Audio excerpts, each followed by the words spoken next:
Hey, spiritual extremists, it's Dr. Lloyd-Moffett, and we're here to look at Bishop Kallestos' Ware's argument on the Fools for Christ. Now, Bishop Kallestos is a eminent Orthodox Christian theologian. He teaches at Oxford. I actually spent a week with him many, many years ago, and he is really one of the most kind and fascinating figures among academics, a great academic and a very, very good man. And he also has been interested in monks for a very long time. In fact, one time when we were together, we'd spend every afternoon for a few hours talking. And I was young and had all these ideas about monks, and after having lived with monks for a while. And one time he got a phone call and he's so polite. He's like, "Oh, I'm sorry, Stephen, I must take this call. Please, please forgive me." So he steps out, takes the call, and I look at the bookshelves behind me, and he has written literally like 30 books on the things that we were talking about. Like, this stuff was stuff he had been talking about forever. And to his credit, never once he say, "Oh my God, I figured this out in my 20s. Just read my book," which a lot of academics will say, "Just read my book, man." But he sort of gently talked to me. So I really like Bishop Kallestos, and this is a great argument that he makes. So, Fools for Christ. He wants to understand the social role for a fool for Christ. And he points out that the fools for Christ, we should first recognize, by nature don't fit in society. That is, they're in a community, but not a part of it. They're a stranger, marginalized. And note that for a fool, there are no expectations for the fool. In other words, you don't sit there and go to somebody who's mad and say, "Oh, why don't you have a job? Why don't you make something of yourself? Why don't you just settle down and have kids like everybody else?" And no one's disappointed if the fool doesn't contribute to society. It's like they have already been judged that they're not part of the society. And so typically, that's a really negative thing to be excluded in that sort of way. But um, Bishop Kallestos says there is an advantage to being excluded because since he is free of all social restraints, there aren't the expectations that he fits into the rules of common behavior. And this allows the fool to criticize society because the fool doesn't have to, has no expectations of decorum. um, there aren't the same rules. You don't have to pretend to like it. And thus, the fool can be the one who tells the emperor he's naked when no one else can. The fool is the one who can speak truth because they won't be criticized for it.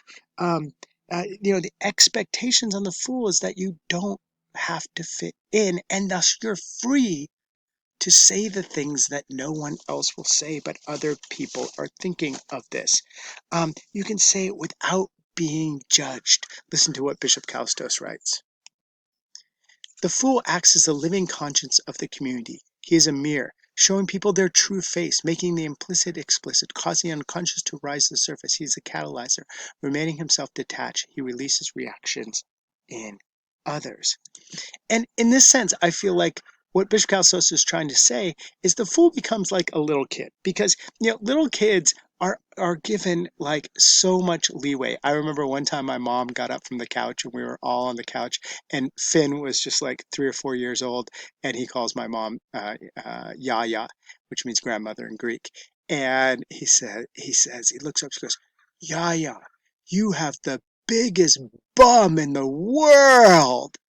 And some of us might have been thinking she's a little chubby right now, but when you're 3, you can get away with it.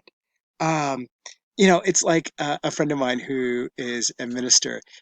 He relays this story where his son asked him when he was a little kid, "Why is it that before you give a sermon, you always bow down and pray, and there's that moment of silence?" And the minister says, "Hey, thanks for asking a question. Prayer is so important. I'm asking God to help me deliver a good sermon."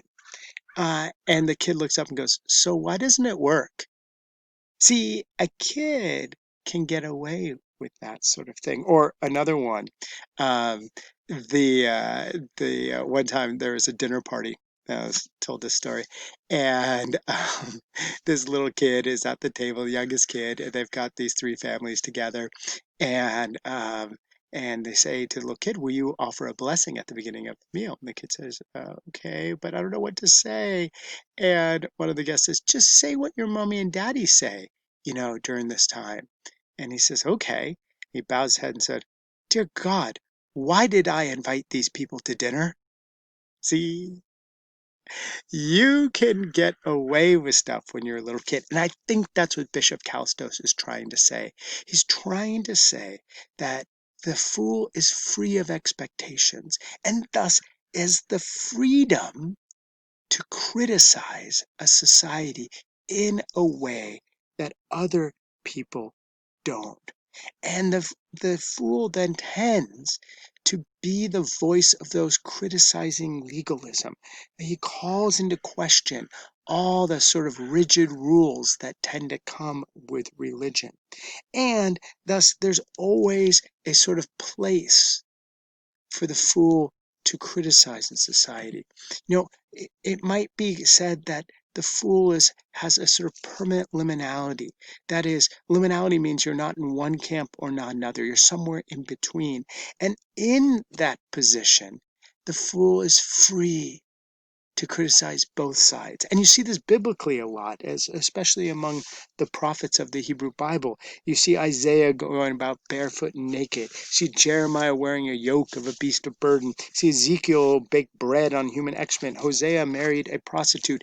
Why are they allowed to do all these things? Because as one who has already been determined to be insane, to have psychosis, you're then free to be that critical voice in the wilderness. Now, one thing I don't like about Bishop Kallestos's argument is that he doesn't seem to distinguish very well between feigning insanity and genuine mental illness or mental disease. I mean, he just seems to sort of wash over any of those differences. And I think those differences are actually really important in even making his argument. Is Are the fools for Christ actually wise critics of society who pretend to be insane in order to have the freedom to criticize? Or are they actually suffering from psychosis?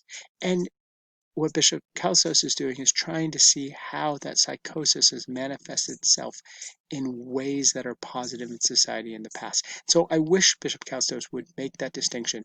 Is this courting social dishonor? Is this trying to create a voice to criticize? Or is this actual mental illness? I think he elides those differences throughout his text, but it's a fascinating article, fascinating argument that we all should know.